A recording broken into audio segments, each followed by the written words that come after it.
the blue team. We are working on the steady-state operating control and step response for the voltage system with Justin Verhagen and Justin Echinatu.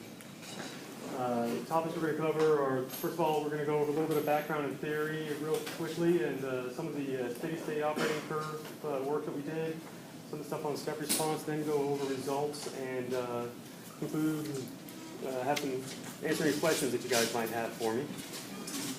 Start off with, this is a slide of the system, the way it's set up. The computer is where we access our information.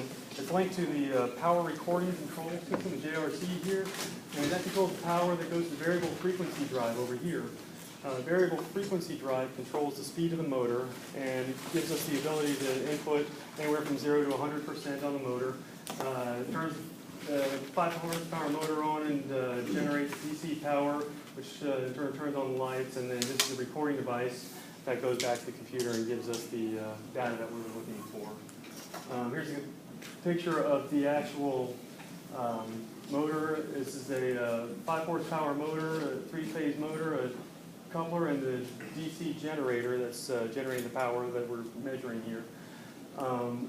The input, this is just a block diagrams, single input, single output of the system. The MFT, the motor input, we were adjusting to make the output variable to what the customer requested of us. So the customer in our project requested that we have output in the 70 to 85% range. So the three of us in the team broke it up into 3 groups.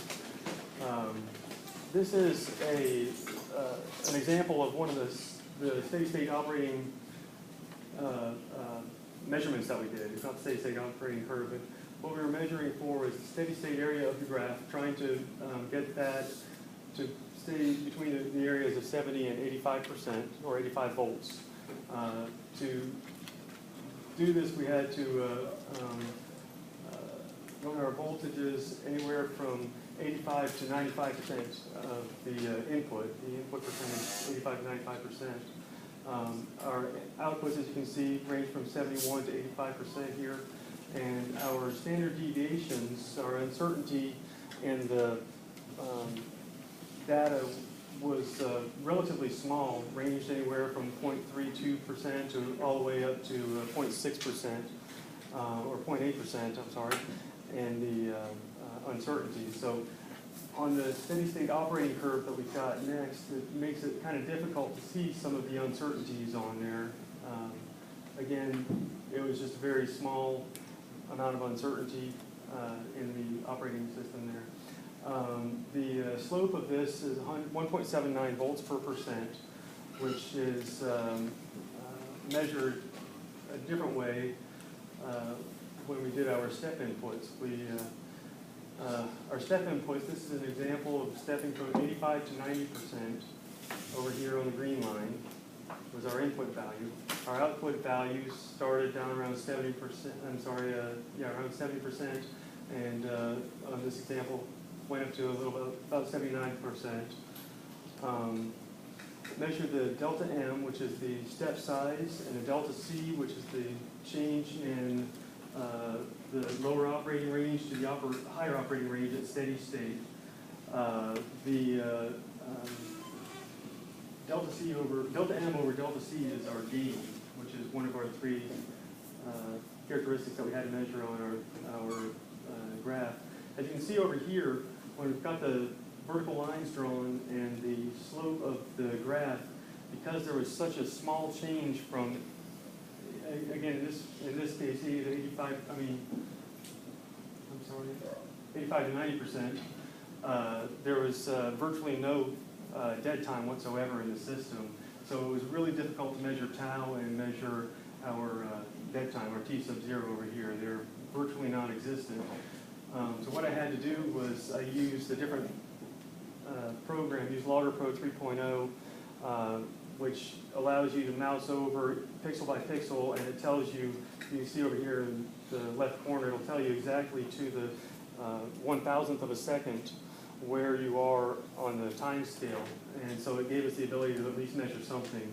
So our T-sub 0 was 0.042, whereas if we'd done it on Excel, we would have just had to round down to 0%.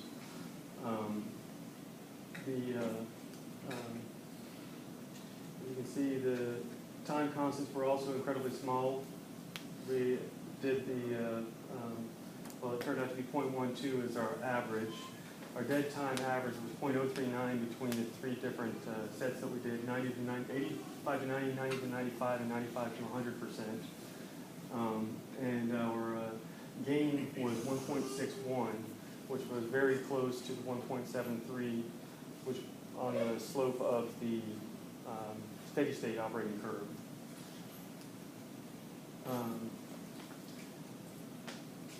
Just inclusions here, we've got, for an 85 to 100% voltage input range resulted in our 90 to 95 volt output that our customer required. The slope of the standard steady state operating curve was 1.79 volts per percent, whereas the measuring it the other way was 1.61%, measuring our gain the other way. 1.613%, and those are the I guess the three parameters that were measured on this experiment. And, I guess that's it. Does anybody have any questions?